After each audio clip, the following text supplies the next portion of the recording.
Un échantillon de 300 pongistes compétiteurs issus de 25 pays différents à travers le monde, parmi lesquels quelques joueurs pros comme Alexis Lebrun, a répondu à la grande enquête lancée en juin 2024 par des créateurs de contenu français, afin d'avoir une vue d'ensemble sur ce que les gens pensent globalement des règles actuelles qui encadrent le service, et aussi de ce qu'ils pensent de 14 suggestions pour les améliorer ou les simplifier, qui avaient été recensées sur Internet en amont. Voici les résultats de cette enquête qui est en deux parties. La première partie traite de la situation globalement. Plus de 8 personnes sur 10 aimeraient que les choses changent concernant les règles actuelles. Parmi ces gens, 9 sur 10 pensent que les arbitres sanctionnent rarement les services faux au niveau amateur. 8 sur 10 pensent que si on appliquait les règles à la lettre, plus de 50% des services seraient sanctionnés, aussi bien au niveau amateur qu'au niveau professionnel. 7 personnes sur 10 pensent que la plupart des embrouilles qu'ils ont eues ou auxquelles ils ont assisté en compétition sont liées au service. 7 personnes sur 10 pensent qu'on ferait mieux d'assouplir certaines règles un peu trop complexes à contrôler sans système de type VAR. 7 personnes sur 10 pensent que les arbitres sanctionnent rarement les services faux au niveau professionnel.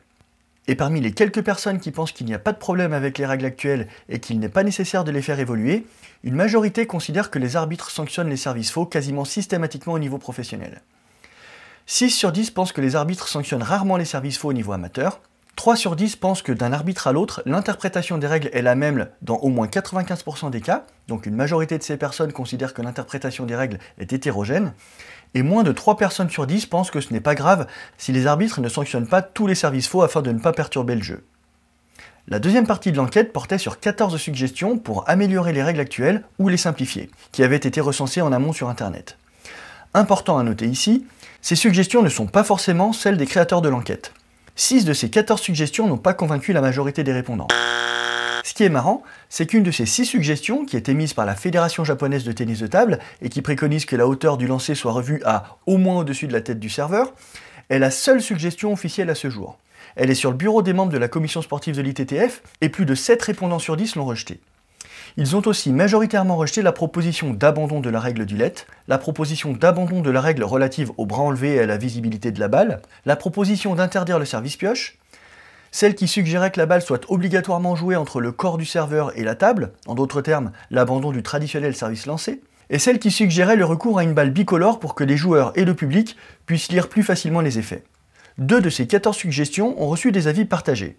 Celle qui proposait de faire évoluer la règle du lancer à au moins environ 30 cm, au lieu de au moins 16 cm, et celle relative à l'abandon de la notion d'impression d'un effet au moment du lancer, dans la mesure où, en ayant la balle qui repose sur la paume ouverte de la main libre, il n'est pas vraiment possible de lui imprimer un effet qui soit perceptible pour le receveur.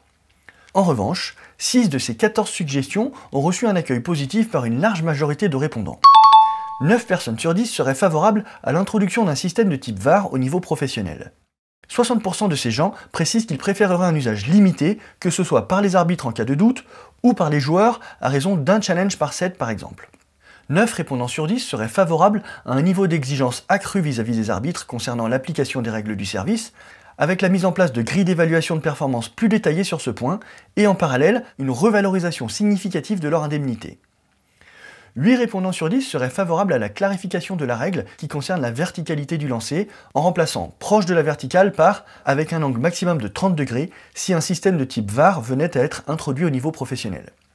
8 répondants sur 10 seraient favorables à un assouplissement de la règle qui concerne l'ouverture de la paume de la main libre à partir du moment où le receveur peut voir la balle qui repose sur la paume de la main libre immobile. Près de 8 répondants sur 10 seraient favorables à la mise en place de juges de service, comme au badminton, qui pourraient être placés dans l'axe de la table ou en dehors de l'aire de jeu, mais assistés d'un système de contrôle vidéo. Et 6 répondants sur 10 seraient favorables à l'assouplissement de la règle concernant la verticalité du lancer, en remplaçant proche de la verticale par simplement vers le haut, à partir du moment où la balle fait de manière évidente plus de trajets verticalement que horizontalement. Avant de conclure, voici quelques suggestions supplémentaires émises par les répondants de l'enquête. Accentuer le volet règles du jeu dans la formation des éducateurs sportifs.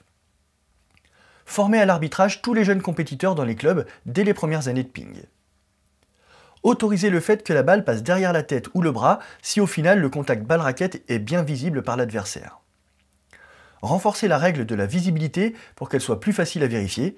Par exemple, prévoir au niveau pro que les 2 arbitres doivent pouvoir voir la balle à tout moment au service. Ne pas trop tarder à faire évoluer les règles car, en attendant, le mauvais exemple des champions non sanctionnés sur le circuit international se répand. Et plus on attend, plus ce sera compliqué de changer. Demandez aux instances nationales et internationales d'affirmer haut et fort la nécessité du respect de ces règles et soutenir les arbitres courageux au lieu d'encourager le politiquement correct sur l'autel de la fluidité du jeu. Voilà, nous voudrions remercier chaleureusement les 300 personnes qui ont pris quelques minutes pour répondre à cette enquête et nous espérons désormais que ces résultats parviennent jusqu'aux personnes décisionnaires à l'ITTF. S'il vous plaît, faites quelque chose. Vous avez là plusieurs pistes intéressantes à creuser. Vous ne trouvez pas?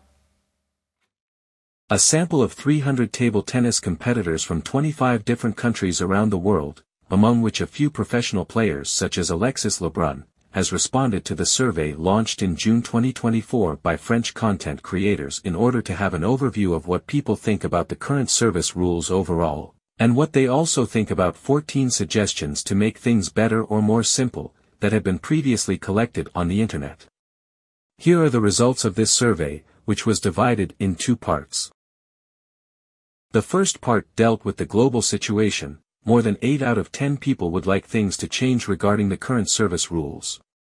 Among those people, 9 out of 10 think that umpires rarely call fault illegal serves at the amateur level. 8 out of 10 think that if we'd stick strictly to the rules, more than 50% of the serves should be called fault both at the amateur and professional level. 7 out of 10 think that most of the troubles they have experienced or witnessed in table tennis competitions are related with serve problems. 7 out of 10 think that we would better relax some of these rules that are too complex to control without a VAR-like system. 7 out of 10 think that umpires rarely call fault illegal serves at the professional level. Among the few others who think that the current rules are okay the way they are and that there is no need for a change, 6 out of 10 think that umpires call fault illegal serves most of the time at the professional level. 6 out of 10 think that umpires rarely call fault illegal serves at the amateur level. 3 out of 10 think that from one umpire to another, the interpretation of the service rules are the same at more than 95%, so a majority agrees that the interpretation of these rules might be inhomogeneous.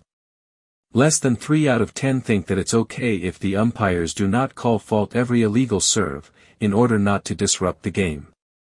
The second part of the survey dealt with 14 suggestions to make things better or more simple that had been collected upstream on the internet.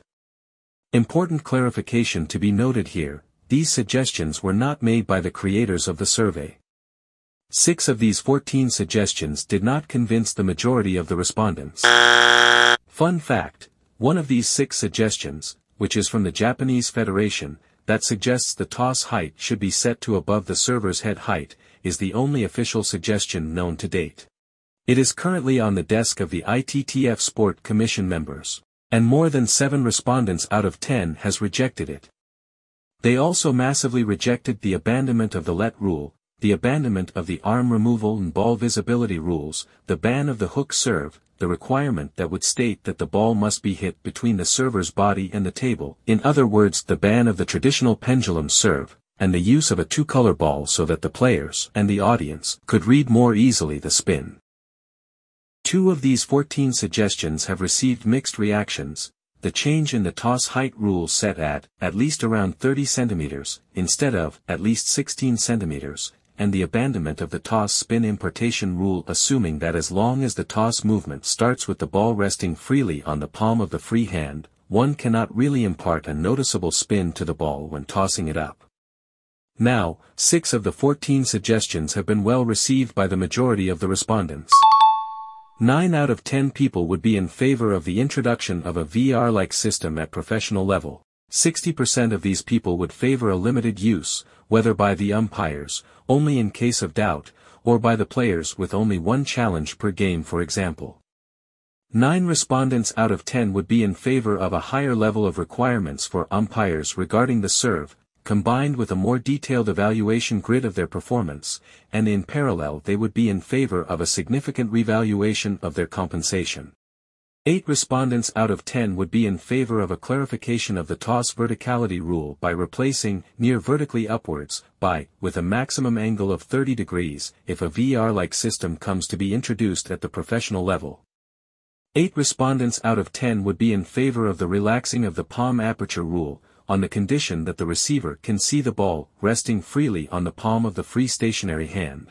Almost 8 respondents out of 10 would be in favor of the introduction of service judges, like in badminton, whose position could be set more in the axis of the table or outside the play space but assisted with a video control system. 6 respondents out of 10 would be in favor of the relaxing of the toss verticality rule, by replacing near vertically upwards, by simply upwards, on the condition that the toss obviously travels more vertically than horizontally. Before we conclude, here are a few more suggestions by the respondents. Emphasize the rules of the game aspect in the training of table tennis coaches. Referee training for all young competitors in clubs from the first years of table tennis. Allow the ball to pass behind the head or arm if the ball racket contact is clearly visible to the opponent. Reinforce the visibility rule to make it easier to check, for example, stipulate at pro level that both referees must be able to see the ball at all times when serving. Don't wait too long to change the rules, because in the meantime, the bad example of unsanctioned champions on the international circuit is spreading, and the longer we wait, the more complicated it will be to change. Ask national and international table tennis bodies to state loud and clear the need to respect these rules, and to support courageous referees instead of encouraging political correctness at the altar of the game's fluidity. That's it. We would like to warmly thank the 300 people who took a few minutes to respond to this survey, and now we hope that these results reach the eyes and ears of the decision makers at the ITTF. Please do something. You have a few interesting avenues to be pursued here, don't you think?